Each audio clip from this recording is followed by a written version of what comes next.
Hey, founders, wondering what to do with or what happens to your intellectual property when you sell your company?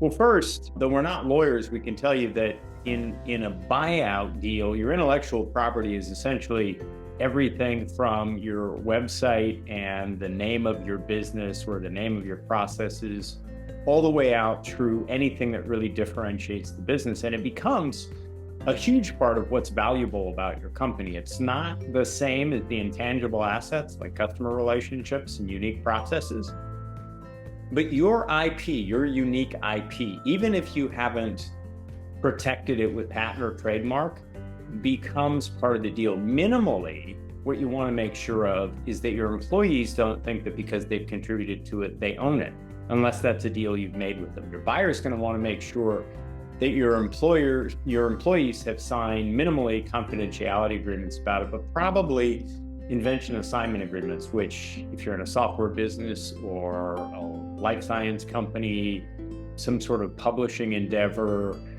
but frankly, anywhere where there's unique intellectual property that employees have contributed to it, the buyer needs to know that those employees have signed off, that they acknowledge that that's the company's property or your personal property as the owner and not theirs because they worked on it.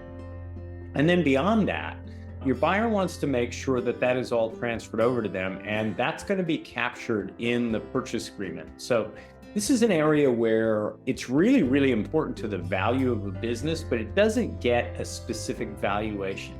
We have heard people talking about getting IP valuations. That's bullshit. It doesn't.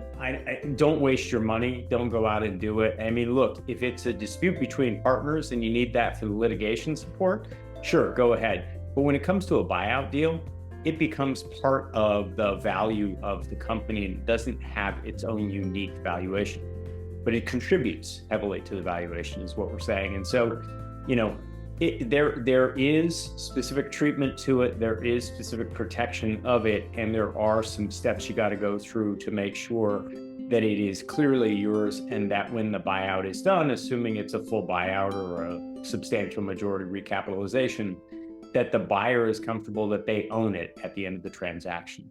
Okay, that's it for today. Thanks for stopping by.